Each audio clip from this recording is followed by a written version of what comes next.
বেঙ্গালুরুতে বাংলায় কথা বলার অপরাধে মিলেছিল বাংলাদেশি তকমা। গ্রামে ফিরে দেখলেন ভোটার তালিকা থেকে নাম বাদ পড়েছে সপরিবারের। বেঙ্গালুরুতে বাংলায় কথা বলার অপরাধে জুটেছিল বাংলাদেশি তকমা, সইতে হয়েছিল জেলবাস। সেই বিভীষিকা কাটিয়ে বাড়ি ফিরলেও স্বস্তি নেই। এবার ভোটার তালিকা থেকে নাম বাদ পড়ল পূর্ব বর্ধমানের জামালপুরের বাসিন্দা পলাশ অধিকারী ও তার গোটা পরিবারের। আসন্ন নির্বাচনের আগে ভোটাধিকার হারিয়ে এখন চরম অনিশ্চয়তায় দিন কাটাচ্ছেন তারা। জামালপুরের জৌগ্রামের বাসিন্দা পলাশ অধিকারী পেশায় শ্রমিক। 2022 সালে কাজের সন্ধানে সপরিবারে বেঙ্গালুরুতে গিয়েছিলেন।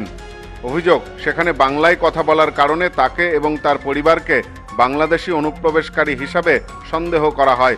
2022 সালের 27শে জুলাই বেঙ্গালুরু পুলিশ তাদের গ্রেপ্তার করে। স্ত্রী শুক্লা অধিকারী ও শিশুপুত্র সহ পলাশকে প্রায় 10 মাস জেল খাটতে হয়। দীর্ঘ আইনি লড়াইয়ের পর জামিন পেয়ে তারা গ্রামে ফিরেছেন।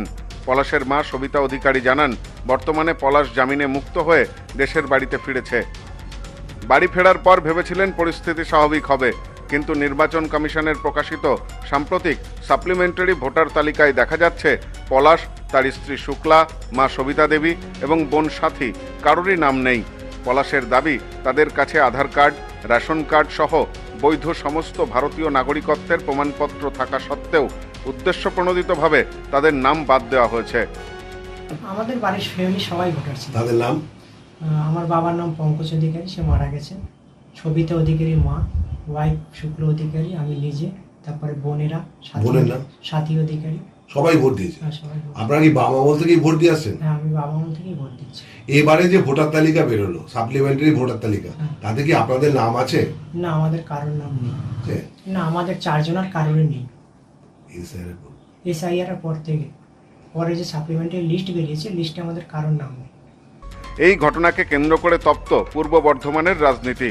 শাসক দল তৃণমূল কংগ্রেসের অভিযোগ, এটি বিরোধী দল ও নির্বাচন কমিশনের এক গভীর চক্রান্ত।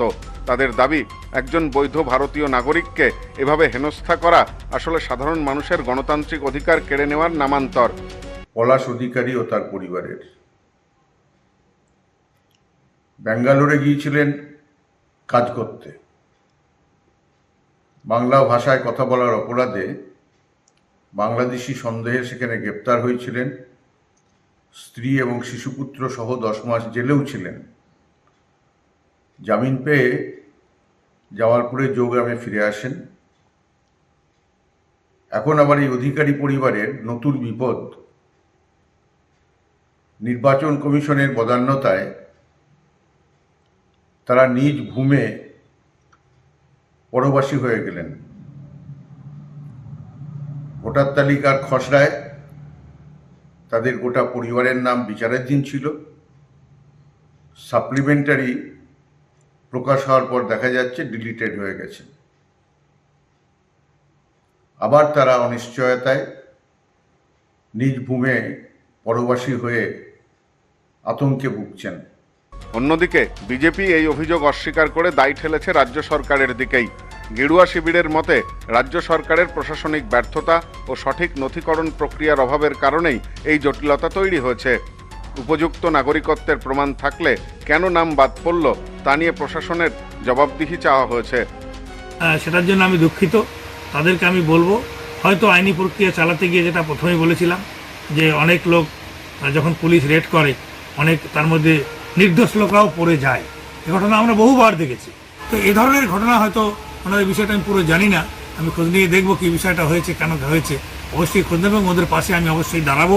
এবং আমি কথা দিতে চাই, এই ঘটনায় যদি কোনো পুলিশ অফিসার দোষী থাকে, ব্যাঙ্গালোরের যারা গভর্নমেন্টের আছে, আমি ন্যাশনাল কমিশনে কাজ করাকালীন বহু পুলিশ অফিসার আমাকে চেনে জানে। সেরকম কিছু হয়, যদি কোনো পুলিশ অফিসার অন্যায় করে থাকে, তার বিরুদ্ধেও আমি অনেক অফিসার, আমি চেন্নাইতে 6 জন পুলিশ অফিসারকে সাসপেন্ড করিয়ে জেলে ঢুকিয়ে দিয়েছিলাম। আমি সেই লোক। অতএব যদি কোনো পুলিশ অফিসার অন্যায়ভাবে এদের কাছে করে থাকে, আমি তাদের পাশে দাঁড়াবো। আপনাদের মধ্যে এই বার্তা দিতে যাচ্ছি। বর্তমানে চরম দুশ্চিন্তার মধ্যে দিন কাটছে অধিকারী পরিবারের। ভিন রাজ্যে গিয়ে এক দফায় হেনস্থার শিকার হতে হয়েছে, আর এখন নিজের গ্রামেই তারা পরিচয়হীন হয়ে পড়ার আশঙ্কায় ভুগছেন। আমরা কাজে গেছিলাম। কোথায়? বেঙ্গালুরে। ওই জায়গায় বসে ধরছে। ওখানে কারা কারা ধরেছিল? পুলিশে। আচ্ছা, দিয়ে তারপর বলছে যে বাংলাদেশি। পুরো ঘটনাটা বলুন। বাংলাদেশি বলে নিয়ে গেছে, কাকে নিয়ে গেছিল? পলাশকে নিয়ে গেছে, আরও অনেক লোক নিয়ে গেছে। হ্যাঁ, ওনার স্ত্রীকে? হ্যাঁ, ওনার স্ত্রীকে নিয়ে গেছে। তারপর তো আমরা তো করতে পারি না, ছাড়াইতে পারি না। তারপর তো ওই জেলে নিয়ে গেল। কতদিন মতো জেলে ছিল? 10 মাস। আচ্ছা, দিয়ে তারপরে কি পলাশ এবং পলাশের স্ত্রীকে ছাড়া হয়েছিল? না, জামিনে ছাড়া হয়েছে। আচ্ছা, তারপরে তারই মধ্যে কি আপনারাও কি গেছিলেন ওখানে? হ্যাঁ, ওখানে গেছিলাম আমরা। কোথায় ওটা? আগামী নির্বাচনে তারা আদৌ ভোট দিতে পারবেন কিনা তা নিয়েই তৈরি হয়েছে গভীর সংশয়। প্রশাসনের উচ্চপদস্থ আধিকারিকেরা এ বিষয়ে কী পদক্ষেপ নেন এখন সেটাই দেখার। Bureau report, news no man's land, Bardhaman. New মায়ের আশীর্বাদ guest house and community hall সম্পূর্ণ শীততাপ নিয়ন্ত্রিত।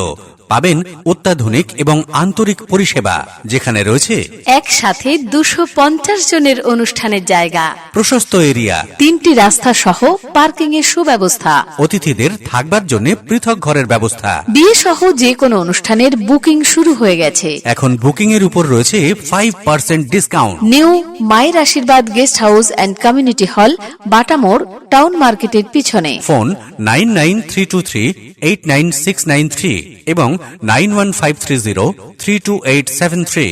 আপনার আভিজাত্য নিউ মায়ের আশীর্বাদ guest house and community hall.